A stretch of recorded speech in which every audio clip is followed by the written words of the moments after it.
So we are going to try to do episode 2 of Mighty Morphin Power Rangers. I have changed a few things.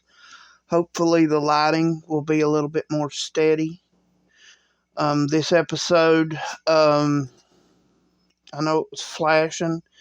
I obviously am watching it over here on the screen, so I'm going to try to correct for that some, but I don't know if it's going to be better or worse as of right now. Again, the points are between 0 to 6. I just want to make sure everybody's 100% clear on that, because I kind of confused myself the last time, but I went back and rechecked, and the time I got everything done.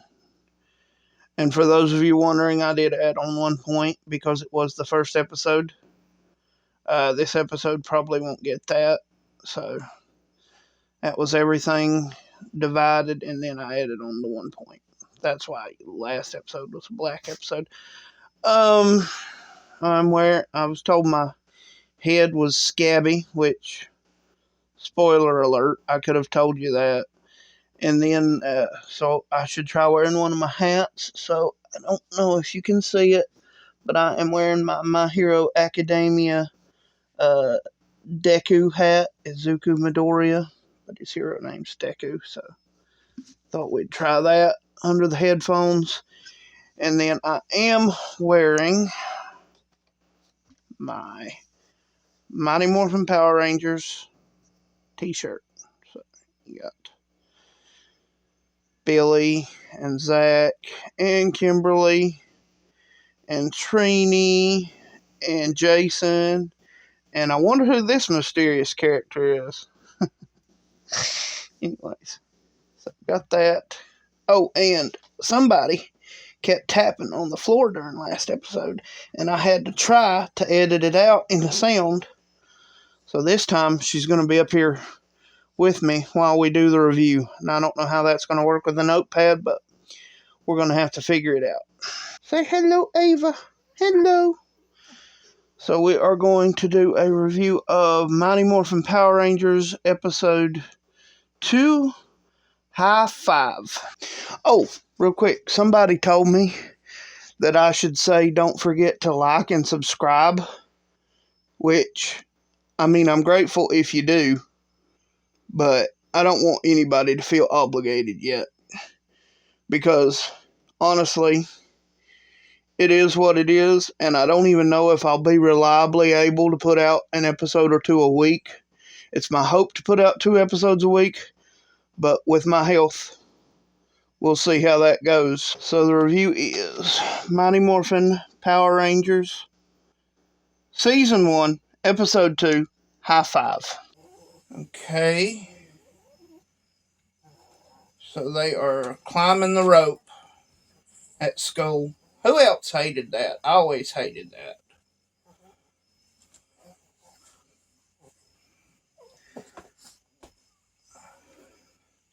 Okay, I knew one of the Rangers was going to be afraid of heights, but I didn't remember for sure it was Trini. I thought it could be her or Billy. My main brain. Billy walked in. Zach called him his main brain. That's hilarious. Oh, Jason lands on Billy coming off of the rope. That wouldn't actually happen, but it's kind of funny. Circus don't take geek clowns. Crawl back to the ooze you came from. Ooh, that's foreshadowing. No, it's not. That would be funny if it was foreshadowing, though, wouldn't it? Okay, Jason has challenged Bulk to climb all the way to the top of the rope. Step aside and let me show you how it's done. The skull spit on Bulk's hands. That's just funny. Okay, Bulk grabs the rope, and then the rope pulls out a chunk of the ceiling on the Bulk and skull. I like that better than their first episode appearances. That's pretty funny. Okay, that is the end of the first scene. This is kind of a longer scene. We just get to see the Rangers hanging out, and assume that was at school. It could have been the youth center. Not sure. It looked like the youth center. But anyways, some good Bulk and Skull humor, some okay Rangers humor, but we learned the point is that Trini is afraid of heights. So I'm giving that a 4. Kind of tempted to give it a 5, but I'll give it a 4. I want to make sure I'm not overscoring these episodes if I can. Alright, so scene 1, I give it a... Now we see Rita. Okay, so Rita says she's going to trap them in a time warp the same way she did Zordon. People paying attention will notice a few plot holes in that just really doesn't make any sense at all. But anyways, we'll give that Rita threatens the Rangers in a way that doesn't make sense, but we know she'll do something to them. So I'm going to give that scene a 2. Okay, now we see the kids in school. Billy has just invented cell phones for the wrist. Communicators. Now, I don't think it establishes whether or not Billy learned to draw the power for the communicators from the grid yet. Later, communicators do draw their power from the grid because it's established as being one of the things they can't use when they don't have their powers sometimes.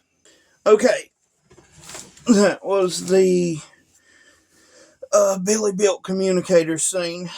It was competent. It did its job. It told us that Billy built communicators. I'll give it a 3. Now they are at the command center. They all landed in a pile. Okay, so if it triggers teleporting too, it definitely draws power from the morphin grid. I don't see a way around that. Now Alpha was working on the communicator, and then he runs around like he fried his circuits, I guess. So, the command center scene, I'm going to give that...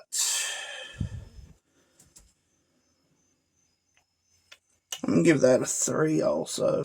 Now we're back in Rita's base, and we find out that Babu is actually her tech guy, which, obviously being a 10,000-year-old, older space witch, she would need a tech guy. But at least we see early on they were trying to give Babu a function, which sadly I don't think that holds up later, but that's just according to memory, so we'll see. And Fenster makes the monster. The little clay monsters are actually alive even before they're put in the Monster-matic. Bones. Literally, the monster's name is Bones. At least they get better at naming monsters as the series goes on. Bake him in the oven. So yeah, they alive in that oven. Ugh. Now, I really don't envy the monsters on the show. Even more than I didn't before. And she says he's going to be overcooked. That proves it is an oven. Bones at your service. He takes his head off instead of his hat and bows to Rita. That's funny. Okay, time device. And it's a little space shuttle,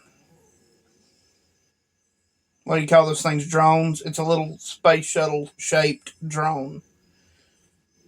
And yet somehow it's a time device. So did she have a space shuttle drone time device when she trapped Zordon? I don't think so. Of course, being Power Rangers, I guess she could have. That's nothing compared to some of the stuff we'll see later. Okay, it opens its front end and it emits a time vortex. Okay, so that scene was very long, but we get to see a more in-depth Rita Repulsa plan. I don't think it's a good plan, I'll be honest with you, but it's not a bad plan. We get to learn more about Babu, who is her tech guy. We see the process of making the monsters again. Oh, that's a really hard one. I'm between a 3 and a 4. I guess I'll give it a 4. Try not to be too down on this episode. This is just the second episode. Oh well, I'll give that scene a 4. Okay, now we're back with the Rangers. Okay, so Zordon just teleported them to a fight with the putties, when he should have probably teleported them straight to the device. That's really all we got out of that. I'm give that a 2. Doesn't even make sense.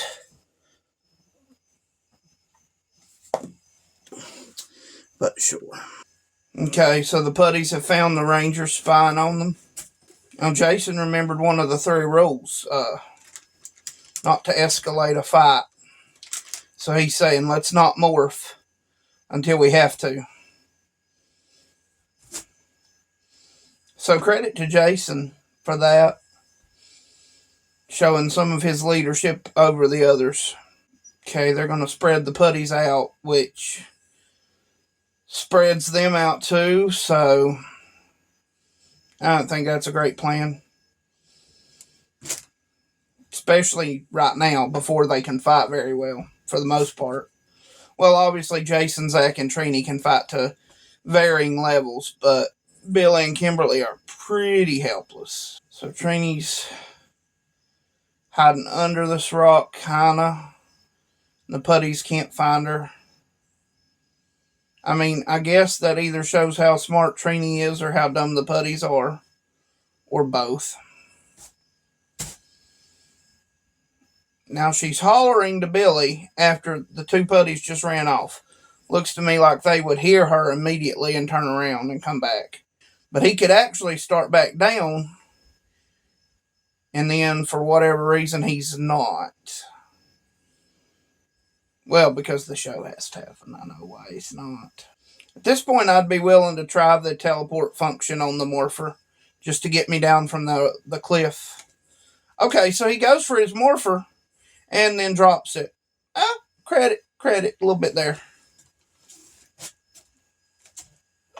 Okay, Trini is climbing up a littler rock, which doesn't really look close to the big rock that Billy's on. Okay, Trini's trying to get to Billy because she can fight a little bit, and he can't fight really yet. That makes some degree of sense. Okay, she's coming up on a rock. She's overcoming her fear of heights for a teammate, which I like that. That it's for, not for Zordon or Alpha's sake or for even the innocents, but it's for another Ranger.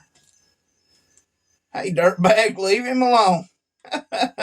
It's funny because the putties are kind of bags of dirt if you think about what putty is. Okay, she got between Billy and the putty patroller. Oh, got out of his way. He ran off a cliff. More fortuitous. They're going to put morph into every 90s word before this season's over with. More fortuitous. As in more fortuitous, which is funny. Not that fortuitous is a 90s word. I know that. Okay, now Jason picked up Zach and put him over his shoulders. And then Kim is between Zach's legs and Jason's swinging him around like a human bow staff. And then the putties get their butts on cacti. So, oh well. Okay, so we had the putty fight scene. Which, it was probably the best scene of the episode, but I don't think it's up to a 5, so I'm going to give it a 4. Give that a 4. I know I kind of want to give it a 5, but it just doesn't quite get there.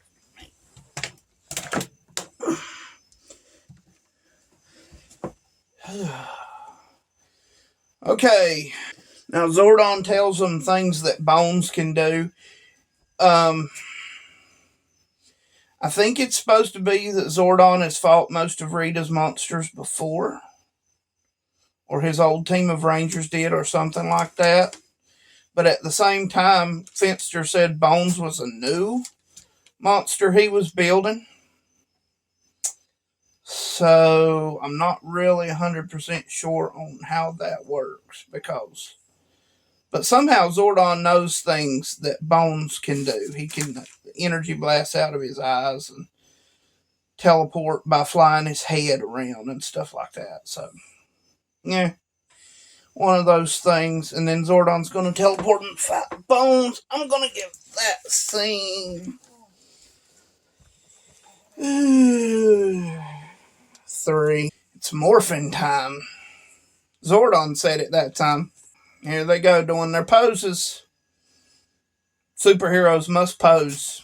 Okay, so Bones is putting them in the time warp somehow.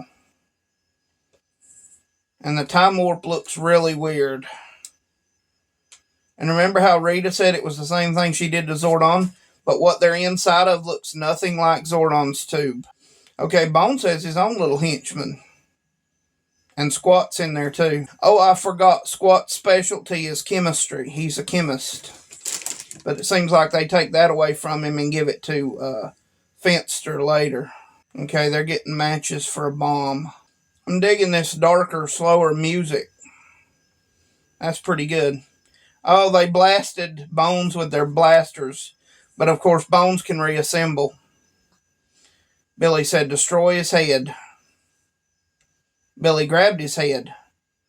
Put it under his cape so that he couldn't see. That was cool. I like that. I mean, put Bones' head under Bones' own cape. Okay, and then Trini throws him into lava, which I thought the head could float. Okay, so that was the fight with Bones. And unlike later monsters and Goldar in the first episode, Bones ain't coming back. She just sends a different giant monster. So, I will give that scene... I'll give that scene a 4. Okay, now they're fighting a giant knight of some sort. Okay, Jason pulls a blaster. He's holding Jason. Jason pulls a blaster, blasts him in the face, and then he drops Jason. I'm like, maybe shouldn't blast giant monsters holding you 30 stories up in the face. We need dinosaur power now. Yes, you do. I have to agree with the factual accuracy of that statement.